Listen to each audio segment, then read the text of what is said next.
Mateus 23, versículo de número 37. Eu acredito que Jesus estava num tom de indignação, porque Jerusalém já foi palco de muitos milagres, é verdade, mas também Jerusalém já foi lugar de muito sofrimento também. Jerusalém nunca foi um lugar tão fácil de se pregar a verdade, né? Muita gente sofreu, muita gente de Deus sofreu lá, muitos morreram também. E olha o que está escrito em Mateus 23, versículo de número 37. Jerusalém, Jerusalém, que matas os profetas e apedrejas os que te são enviados. Quantas vezes quis eu ajuntar os teus filhos, como a galinha ajunta os seus pintinhos debaixo das asas, e tu não quisestes. Ou seja, Deus estava falando, vocês fizeram uma escolha, né? Vocês não quiseram. E olha que nós estamos falando da casa de paz. Não é assim que nós chamamos Jerusalém? Porque Salém é paz e Jeru é casa, casa de paz. Eu estou falando do povo de Deus. E cá entre nós, quantas vezes nos dias de hoje, a verdade tem sido trocada por qualquer outra coisa. E o povo, infelizmente, está fazendo a mesma má escolha. Trocando o certo pelo duvidoso, trocando o certo pelo errado, os valores estão invertidos. Nós até falávamos quarta-feira que as pessoas têm a mania, às vezes, até de julgar o José e condená-lo, dizendo, está vendo, ele abriu a boca. Mas o problema não era ele abrir a boca, o problema era quem ouvia, era um maldoso, era um invejoso, não é verdade? E às vezes até dentro da igreja, até algumas pregações, se inverte os vilões da história. E Jesus está trazendo à tona uma história de morte que aconteceu em Israel. E dizendo quantas vezes Deus quis ajuntar, como a galinha junta os pintinhos, sabe? Você já viu isso? É da natureza isso, a proteção. Eu quis ajuntar vocês, eu quis colocar vocês debaixo das minhas asas. Não era isso que nós estávamos cantando agora? Deus cuida de mim, na sombra. Mas o povo não quis. O povo falou, eu não quero essa proteção, eu não quero andar nessa verdade. E olha ainda o que Jesus completou, versículo 38. E eis que a vossa casa vos ficará deserta, porque eu vos digo que, desde agora, não me vereis mais, até que digais, vocês vão ter que dizer, bendito o que vem em nome do Senhor. Porque se vocês não dizer isso, Deus não virá mais. É como se Jesus estivesse dando um ultimato, dizendo assim, te dei chance, te dei escolha, falei com você. E você pensa que isso era só com Jerusalém, só com a cidade do grande rei? Imagina quantos milagres Jesus não fez, hein, minha gente? Sabe o que está escrito? Que se fosse escrever todos os milagres, não ia ter livro no mundo para caber. Imagina no milagre da multiplicação, um milagre foi registrado. Lá tinha 5.000 homens, fora mulheres e crianças, na primeira multiplicação. Só que antes do milagre da multiplicação, Jesus curou enfermos e tirou demônios das pessoas. Quantos milagres não aconteceu só naquele dia? Quantas dores de cabeça não foram embora? Quantos cânceres não foram curados? Quantos resfriados não desapareceram ali? Quantas pessoas que estavam com alguma deformidade voltaram com os membros perfeitos? Quantos cegos não enxergaram? Quantos surdos não ouviram? E melhor, as pessoas que recebiam os milagres ouviam a palavra. Entenda, Deus quer fazer da sua vida uma vida de milagres. Você será uma fonte de bênção, sim, mas você tem que levar junto com o milagre a palavra de Deus, porque a palavra de Deus vai gerar em você o arrependimento necessário. E arrependimento não é só um dia que eu pequei, aí a minha consciência pesou, sabe? Aí eu chego para Deus, ô Senhor, eu me arrependo. O arrependimento tem que ser gerado dia após dia, todo dia. Senhor, eu recebi isso do Senhor, então por isso que eu estou firme na sua presença. Não é só se arrepender de um caminho mau, é todos os dias estar lembrando disso, porque isso garante a tua salvação. Olha o que está escrito em Mateus, capítulo 11. Mateus, capítulo 11, o versículo que eu quero ler com vocês é o versículo de número 20. Mateus, capítulo 11, versículo 20. Mateus, capítulo 11, e o versículo é o de número 20. Quem achou, diga amém. Então começou ele a lançar em rosto as cidades onde operou a maior parte dos seus prodígios, e não se haverem arrependido, dizendo: ai de ti, Corazim, é a primeira cidade. Ai de ti, Betsaida, porque se em Tiro e em Sidom fossem feitos os prodígios que em vós se fizeram, há muito que se teriam arrependido com pano de saco grosseiro e com cinzas. Você sabe que para o povo judeu, esse é o maior símbolo de arrependimento, né?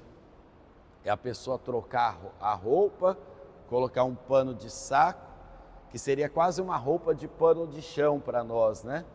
O pano de saco é bem parecido. Talvez você já até usou o pano de saco para limpar os pés, né? Limpar o chão.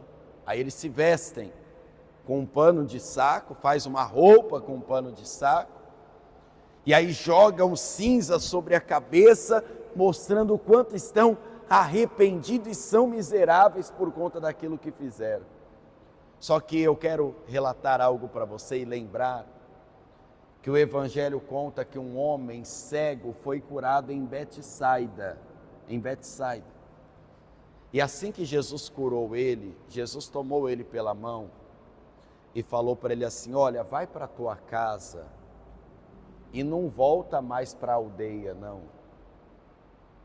Ou seja, não volta mais para Betsaida, porque senão esse milagre não vai adiantar nada. Você vai voltar para o mesmo lugar, vai voltar a pecar e vai ficar cego. E a pior cegueira não é a dos olhos. Claro que enxergar é maravilhoso, né? Mas a pior cegueira é a espiritual. É quando você está no meio errado e não imagina que está.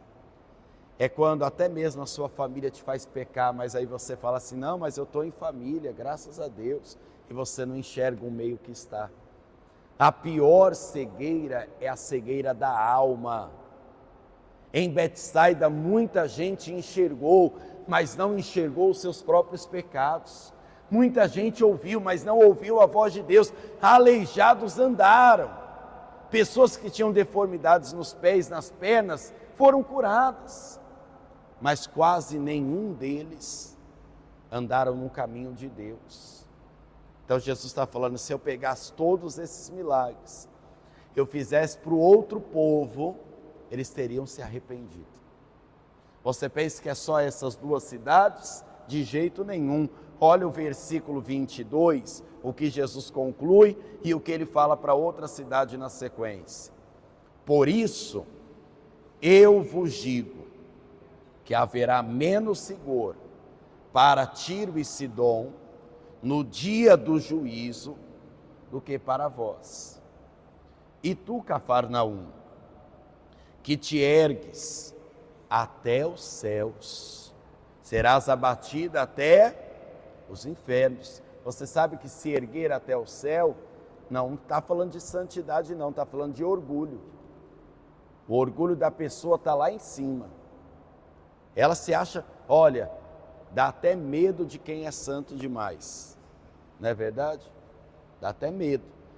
Quem diz, não, minha vida eu vivo de oração. Dá até medo de quem fala isso. Né? Porque se fosse santo demais já estava no céu, né? Não é assim que Jesus fez com alguns santos?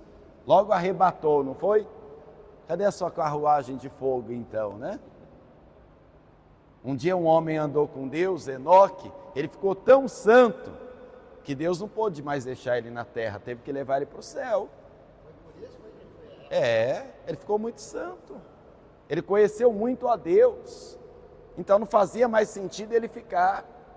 Foi levado embora. Andou com Deus, até que ninguém mais achou ele na terra.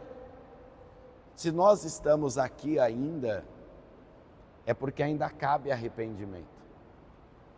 Cabe adoração. Nós temos que nos avaliar, que olhar direito o nosso caminho. Tanto eu, quanto você, quanto o obreiro, quanto o membro de muito tempo da igreja, isso não importa. Em Cafarnaum, o orgulho deles levava eles até o céu, na mente deles. Mas o orgulho abateria eles até os infernos. Sério isso, não é? E olha que diz ainda no versículo 23. Porque se em Sodoma tivessem feitos os mesmos prodígios que em ti se operaram, teria ela permanecido até hoje. Porém, eu vos digo, haverá menos seguro para os de Sodoma no dia do juízo do que para ti. Você sabe que Sodoma e Gomorra, normalmente falamos juntos, né, dessas duas cidades, né? Até nos louvores, nas pregações. Eram cidades que um povo que não tinha mais jeito. Só para você entender, a cidade era tão má, as cidades, né? Mas essa também, que Jesus falou só dela, era uma cidade tão má, que quando Deus mandou 2 anjos lá, o povo de Sodoma queria ter relação com aqueles anjos. Eles já estavam tão perdidos, que quando Ló falou para os seus genros, que eram moradores de lá, olha, Deus vai destruir essa cidade. Sabe o que ele fez? Eles fizeram, aliás, eles zombaram. Eles zombaram da destruição. E cá entre nós, não está sendo difícil você ver pessoas no mundo hoje dizendo assim, eu quero ir para o inferno, o céu é muito chato. Grandes artistas falam essas besteiras. Aí as pessoas dão risada, né? Porque ele fala num tom de piada. Só que se você parar para pensar na besteira que a pessoa está falando, você se assusta. Hoje em dia o diabo não se transformou em um folclore. A pessoa fala assim, não tem nada demais, pastor, é só uma festa. É só uma encenação. Pastor, isso é da cultura. O senhor não pode falar isso não, isso é preconceito. É assim ou não é? E falar do certo se tornou difícil, porque há uma resistência e é um povo que tem sido abençoado. Muita gente tem sido curada, muita gente está prosperando, graças a Deus. Só que eu te pergunto, se Deus fizer pela sua vida e você não fizer nada pela sua alma, vai adiantar alguma coisa? Imagina Deus fazer para você tudo que já fez até aqui, sinceramente. Sejamos francos uns com os outros. Jesus fez muita coisa por você até chegar aqui. Muita mesmo. Já te livrou do mal. Você já foi curado uma vez por Deus. Já recebeu a resposta de uma oração. Já recebeu algum milagre emocional. Você estava triste e veio o Espírito Santo, te deu uma palavra, te levantou, tirou do abismo. E agora eu te pergunto, a sua vida com Deus tem acompanhado esses sinais? Porque essa é a grande diferença. Porque o povo andava no deserto, não andava? Aí o povo, meu Deus, mas eu vou morrer de sede. Aí Moisés, ô Senhor, o povo vai morrer de sede. Então Moisés, toca na rocha, ela vai dar água para eles. Aí Moisés ia lá, tocava na rocha, o povo bebia água. O povo, ô Moisés, a gente está com fome, a gente vai morrer de fome, era melhor o Egito. Calma, manda o povo ir para casa, eu vou fazer chover pão do céu. Eles vão colher todo dia, não precisa nem de exagero, não precisa nem levar muito para casa. Todo dia eu vou dar um pouquinho. O que é necessário, ninguém vai ficar com fome não. Pode pegar o quanto quiser para comer, só não pega para o outro dia. E mesmo assim tinha gente que pegava para o outro dia, viu? Tem gente que é terrível, né? Ouve. Sabe qual foi o resultado? A maior parte morreu no deserto. Viveram as maiores bênçãos, mas não viveu o maior dos milagres, que é o arrependimento. Não tem coisa mais maravilhosa do que ouvir uma pessoa falando, eu me arrependi dos meus maus caminhos, me arrependi das palavras que eu falava. Igual eu falei para vocês, e semelhante a Sodoma, muitas pessoas estão zombando com o inferno, brincando com o diabo, cantando para o diabo. Tem muitas músicas, viu? Principalmente internacional, que às vezes fala coisas pesadas, aí a pessoa até posta lá na rede social dela, nem sabe, que a música é boa de ouvir, né? A gente vai aqui, né? Na harmonia da música, na batida da música, às vezes acha que a música é boa, né? E às vezes a música é um culto ao próprio Satanás. E às vezes a pessoa nem percebe, porque as coisas erradas se normalizaram, mesmo num tempo de milagres, o arrependimento está ficando escasso. E nós temos que trazer à memória que a graça de Deus, o que é a graça? Lembra? Favor que não merecemos. Ela não pode ter sido dada em vão para você. Tanto milagre, tantas coisas boas que o Senhor fez, não podem ser jogadas fora. Olha o que está escrito na segunda carta aos Coríntios, capítulo 6. Segunda carta aos Coríntios, o capítulo é o de número 6, tá? Por favor. Olha o que está escrito, qual é o nosso esforço aqui. E o que nós verdadeiramente devemos valorizar.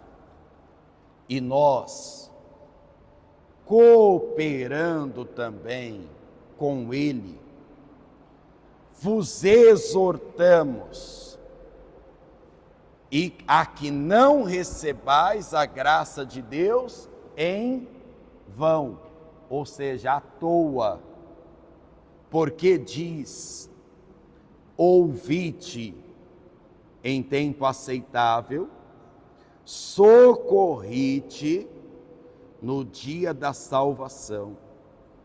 Eis aqui agora o tempo aceitável. Eis aqui agora o dia da salvação para mim e para você. E esse é o melhor dia das nossas vidas, é hoje. É o dia aceitável, é o ano aceitável, é o dia da salvação. E olha o versículo 3. Não dando nós escândalo em coisa alguma, para que o nosso ministério não seja censurado. Antes, como ministros de Deus, tornando-vos recomendáveis em tudo, na muita paciência, nas aflições, nas necessidades, nas angústias, nos açoites, nas prisões, nos tumultos, nos trabalhos, nas vigílias, nos jejuns também, na pureza, na ciência, na longanimidade, na benignidade, no Espírito Santo, no amor não fingido, na palavra da verdade, no poder de Deus, pelas armas da justiça, à direita e à esquerda, por honra, por desonra, por infâmia, por boa fama, como enganadores e sendo verdadeiros. Porque não é isso que dizem da igreja até hoje? O povo lá é enganado, não é assim que dizem? Não, o povo lá engana as pessoas. Mesmo levando essa fama, cada um de nós precisamos preservar e viver a verdade. Até porque nós não controlamos a opinião e a língua alheia. O que é que nós controlamos? O nosso testemunho, o nosso caminho. Por onde eu vou, sou eu que escolho. Deus quer me ajuntar hoje, debaixo da sombra dessas asas desse onipotente, então eu quero estar debaixo dessas asas. Quem também quer estar? Eu não vou fazer igual Israel, não. Imagina Deus falando, fica aqui, meu filho. E o povo dizendo, eu não quero ficar aqui. Quero viver minha própria vontade. Eu quero fazer o que eu quero. Eu não, Deus me livre. Eu quero fazer a vontade de Deus em minha vida. Eu quero que se cumpram os planos de Deus na minha vida e na sua. Quem também quer isso, diga amém. Só para nós concluirmos, o versículo de número 9.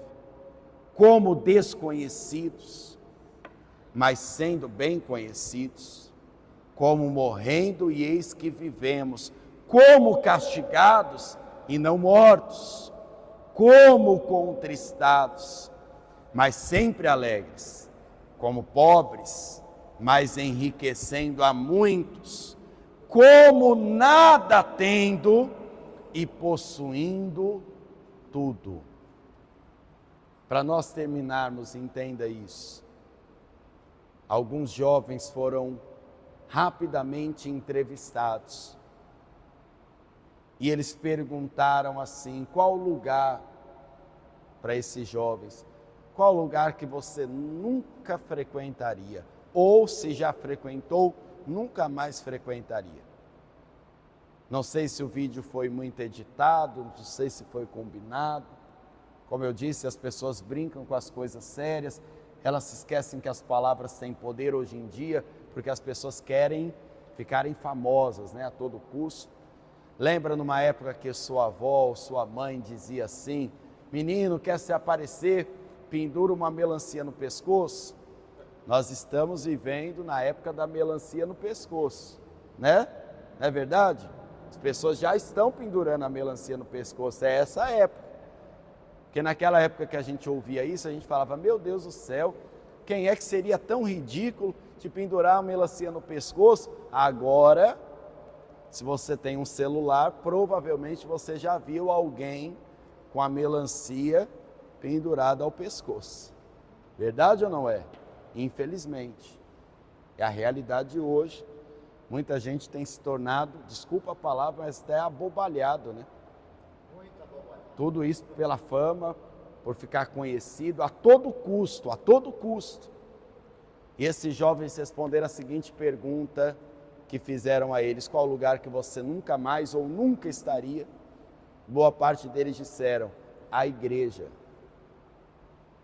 Alguns disseram assim, eles são muito preconceituosos. E como era uma pergunta rápida, não tinha muita explicação. Outros diziam assim, eu já estive lá, mas nunca mais eu me libertei da igreja. Me libertei da igreja.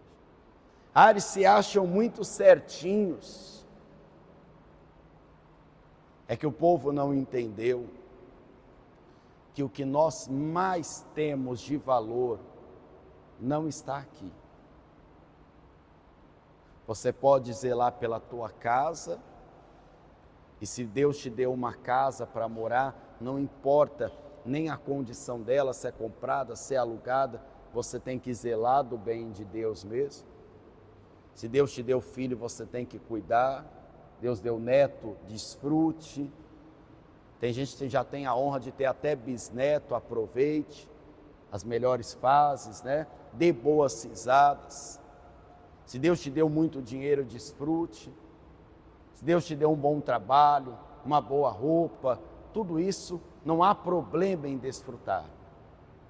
Mas o que nós temos de verdade não está aqui, está no céu. E o que o mundo nunca vai entender é que existe uma vida eterna. E nós estamos aqui hoje, inclusive ouvindo essa palavra, nos arrependendo e fazendo uma escolha que vai perdurar a nossa eternidade para todo sempre. Ai daqueles que receberam muito nesta vida e não pensaram nem um pouco na vida eterna. Você lembra da parábola do rico e do Lázaro? Lembra dessa parábola? Qual era o X da questão? Um recebeu tudo, o outro, meu Deus do céu, só miséria, só doença, só recebeu maldade em troca. Ninguém o ajudou, ninguém estendeu a mão, ninguém fez nada por ele, só o cachorro lambia as suas chagas. Para ver como o estado dele era deprimente. Mas mesmo tendo motivo de dizer, Senhor, que maldita vida, colocou na sua mente, na sua alma, eu sofro aqui, mas eu serei consolado para todo sempre no céu. E o outro, que tinha tudo para ser tão abençoado, para contar os maiores testemunhos, para dizer para nós, olha, eu estou muito abençoado, Deus me fez isso, mas o que eu tenho de mais importante está no céu, nem ligou. E quando chegou o dia da morte de um e de outro, o destino de um foi o céu, e o destino do outro o inferno, o Hades, o sofrimento.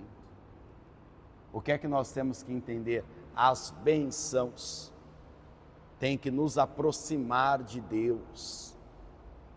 Tudo que Deus fez, faz e ainda vai fazer é para gerar em você a aproximação. Quantas e quantas vezes Deus tentou ajuntar os seus filhos, como uma galinha junta os seus pintinhos, dizendo, vem para cá, meu filho, eu sei dos perigos que tem. E qual perigo seria maior, se não um perigo para a alma? Fica de pé, por favor.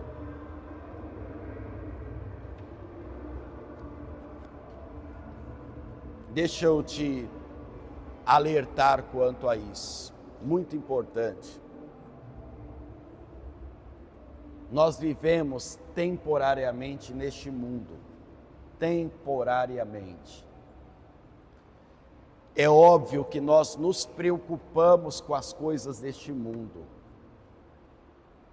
Se você for a um médico, ele fizer um exame de sangue, e alguma parte do seu exame der qualquer tipo de alteração, e o médico te fazer uma recomendação, é óbvio que você vai sair dali preocupado, se você é uma pessoa consciente, você vai sair dali preocupado. Poxa vida, eu tenho que parar com aquilo, eu tenho que fazer isso, e você vai sair dali preocupado. A não ser que você seja uma pessoa inconsciente, mas uma pessoa consciente vai sair dali preocupada.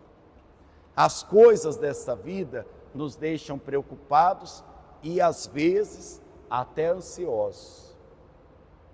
Por isso que a Bíblia recomenda, não para que não tenhamos ansiedade, porque é impossível Deus falar, nunca fique ansioso.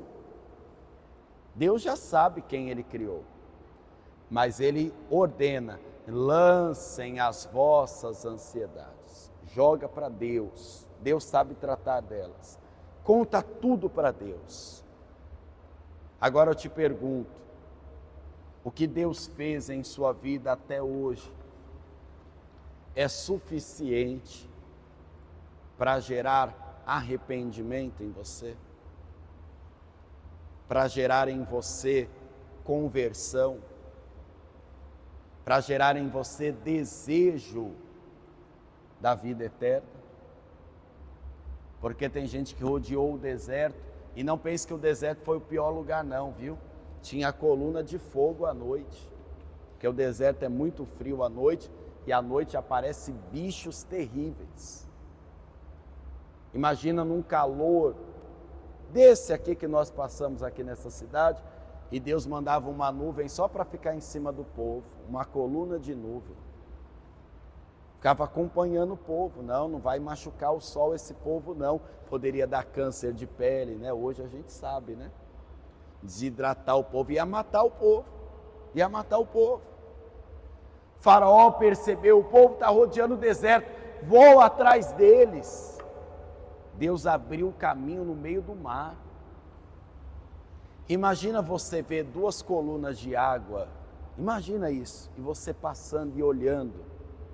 Meu Deus do céu, o povo viu tudo isso, e não foi suficiente para aquele povo viver uma vida de agradecimento a Deus.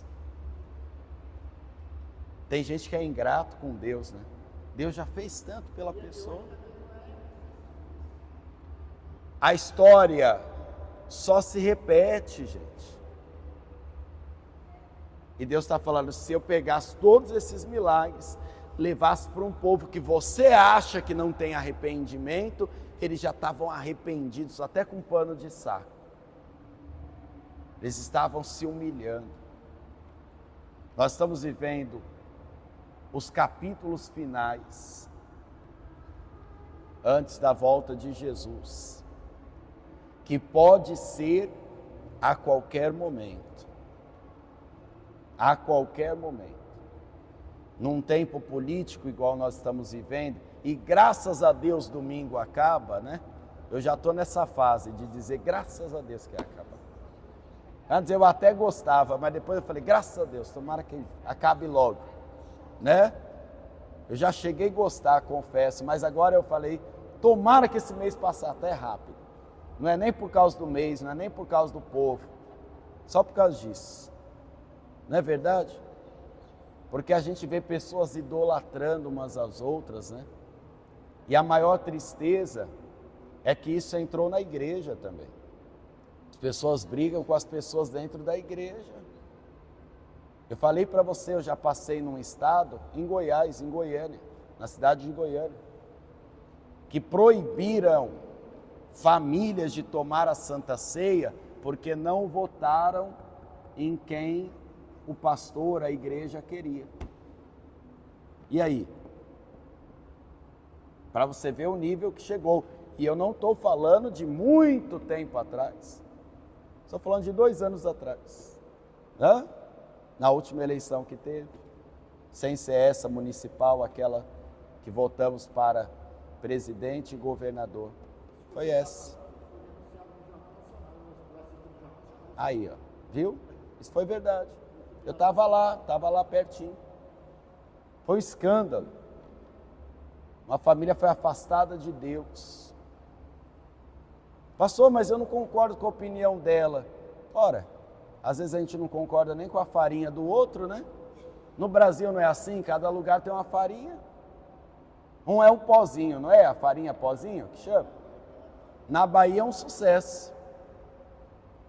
Já no Ceará é uma farinha amarela, aqui é uma farinha bolinha. Em cada lugar a gente não concorda nem com a farinha do outro. Imagina com a opinião do outro. Então, se eu não sou capaz de ouvir e respeitar, então é melhor eu nem ouvir a opinião da pessoa e ficar quieto e não buscar guerra com ela. Porque todas essas coisinhas, juntando elas, pode se transformar em algo grande. Por isso que a gente alerta a igreja. e pode atrapalhar o bem mais precioso, que qual é, gente? A salvação. Amém? Que nada disso atrapalhe a nossa salvação. Feche os teus olhos, por favor. Se quem ouvir esta palavra, seja aqui ou à distância, se quiser entregar sua vida para Jesus, se algo que você ouviu aqui foi suficiente para você refletir e pensar que você precisa se salvar, então entrega a tua vida para Jesus e confesse Ele como seu único, suficiente, exclusivo e eterno Salvador da sua alma e da sua vida. Pastor, estou ouvindo essa palavra, estou afastado. Então volte para Jesus. E se você está ouvindo essa palavra, e Deus já fez tantas coisas maravilhosas para você, nós vamos juntos nos arrepender, nós vamos juntos agora buscar a presença de Deus. Feche os teus olhos e orem assim comigo, dizendo: meu Deus e meu Pai, eu ouvi a sua palavra e eu